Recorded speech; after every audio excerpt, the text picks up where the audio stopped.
السلام عليكم ورحمة الله وبركاته. كيف حالك يا عبد الله?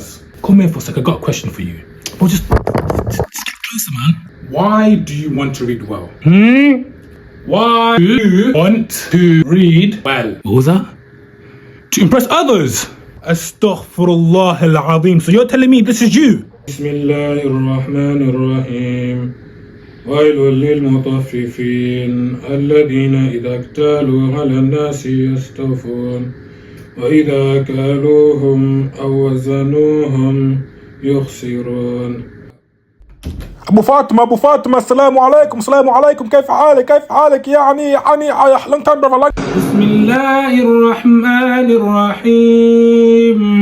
ويل للمطففين الذين إذا اكتالوا على الناس يستوفون وإذا كالوهم أو وزنوهم يخسرون ألا يظن أولئك أنهم مبعوثون ليوم عظيم يوم يقوم الناس لرب العالمين كلا إن كتاب الفجار لفي سجين وما أدراك ما سجين كتاب مرقوم ويل يومئذ للمكذبين. Beautiful recitation, أخي. That's not me, uncle. It's a gift from Allah Azza wa Jal. You're currently married at the moment. You know this generation, I'm not really looking for anything at the moment, but Allahu A'lam, you never know.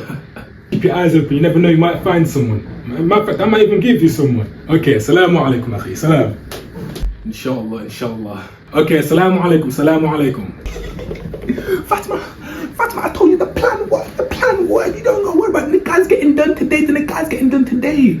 Meher, don't worry about that pink G-Wagon, Birkin, Chanel, don't worry, it's gonna work, don't worry. But you gotta return a favor for me on the wedding night if you know what I mean. I believe you only need 5 steps.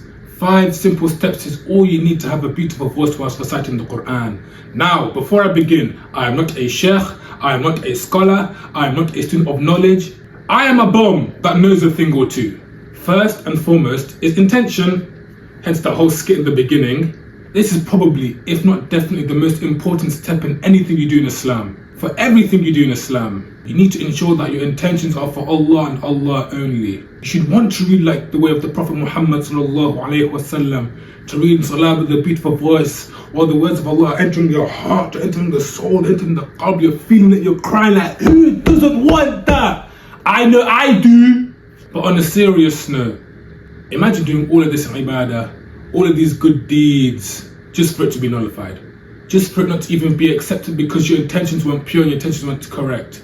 And to add on to that, these aren't your words. These are the words of Allah Azza wa Jal. You should feel privileged, blessed, grateful that you were accepted, chosen to recite these words, to spread the message of Allah Azza wa Jal towards the ummah, not even the ummah, mankind in general. Number 2, tajweed. See, I put qalqal on the jim and the dal, which in English is the J and the D. JD, sponsor me. Okay, let me relax. I cannot stress this enough. Tajweed literally makes your voice good. Just think about it. If you can pronounce the words correctly, you're going to recite the Quran to the best of its ability. You need your makharij, which is the pronunciation part of the letter, and the sifat, which is the quality of the letter. And to really elaborate on its significance, let me just give you an example. What sounds better? عَمَّا يَتَسَاءَلُونَ عَنِ النَّبَإِ الْعَظِيمِ الَّذِي هُمْ فِيهِ مُخْتَلِفُونَ Or عَمَّا يَتَسَاءَلُونَ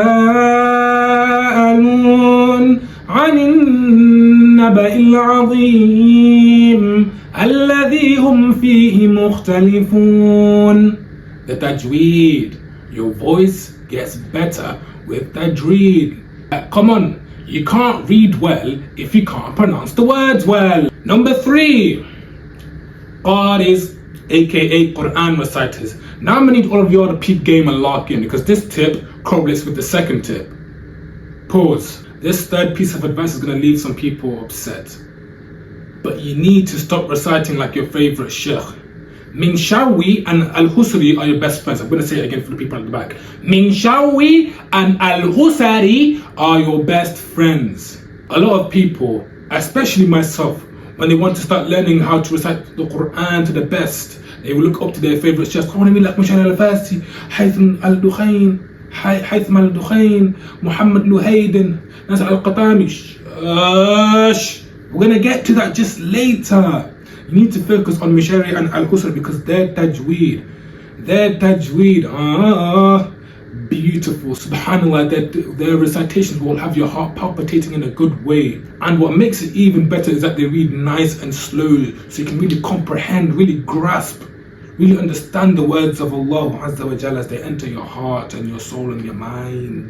Don't get me wrong, the fast reciters, their voice is angelic, melodic. Wait, is it melodic? Melodic? I don't even know if is that even a word? I don't even know. But because they read so fast, they sometimes tend to abandon the tajweed, which is a very big problem. Don't quote me on this, but I actually remember someone telling me that if you can read the Quran with perfect tajweed, it's either you're above or equivalent to the level of an angel. I'm not too sure. Can someone please help me out on that? Love, whoever that is in the chat, I've literally got no audience. Tip number 4 is to be consistent and to be patient. This isn't an overnight thing. If you're obsessed, you'll be the best. Well, I made up on the spot. I'm literally that guy. Okay, a lot of people, again, especially myself. Look, when I say a lot of people, I'm referring to myself as well. We like to have things guaranteed straight away right now. But where's the fun in that? Where's the story to tell of how you overcame something so difficult? Where's the story to help inspire people to do the same? And as corny as it sounds, good things come to those who wait. Imagine spending all of this time, torture, torment, trying to really achieve that thing. But then once you just achieve it, once you just get that click, woo! The power! Let me relax. And in terms of consistency, no one is telling you to be practicing 24/7. That's inhumane. You're just going to burn out, you're just going to crash. Islam encourages prioritization. The deen is a lot more important than the dunya, but you cannot just neglect, abandon the dunya. You need time for this and you need time for that. Simply taking out 10 minutes of your day, every single day, just to practice the Quran, you will start to see change in your voice, change in whatever you want to pursue because you're building a habit. Guys, peep game unlocking, this is a really important step. Building a habit will make things that you thought were so difficult literally just become second nature. It's mad what habits can do to you. It's insane. So please just take out time every single day, even if it's just 2 minutes. Practice, patience, consistency, udabada. And the final step, maqamat. Guys, I've been calling this vocal cords for the longest time. I did not know the word for it until like 2 weeks ago. Growing up, I was so obsessed with voice impersonations. I was just so fascinated at how someone could replicate someone else's voice box so precisely, to the point that I even wanted to do it myself. I genuinely wanted to pursue a career in voice impersonations. I can do a pretty good Mr. Bean voice. Hello, Mr. Bean. Paddy? Paddy! Pretty good SpongeBob laugh. Bah! Who's watching this video? I don't know. When I started to take learning the Quran seriously, I was looking at all of the big reciters. I just wanted to sound just like them. What made their voice so unique was because of the maqamat, the vocal cords. You know, in certain parts of the surahs where you have to stretch, I think it's called harakat, and I have to go or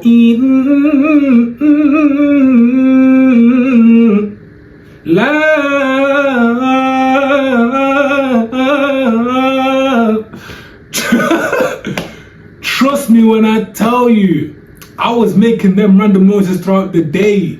I'm telling you, I don't know, just break out into that sound. Because for me, doing that helped me adapt and get used to how the Quran reciters recite. Look at me now, they ain't believing me. God did. I'm joking, gotta keep it humble, keep it nice and steady. Humility is the best possibility of the outcome. And yes, that's all it is. They're probably, listen, okay, And yeah, that's what worked for me. There are probably way better pieces of advice you can find on the internet or from actual scholars and sheikhs and muftis and them lot. But I just wanted to give a perspective from a cool, young, relatable Muslim young buck like myself. You know, maybe someone can watch this. Damn, Loki hit, bruh. And yes, with that being said, let's get that Firdos bag.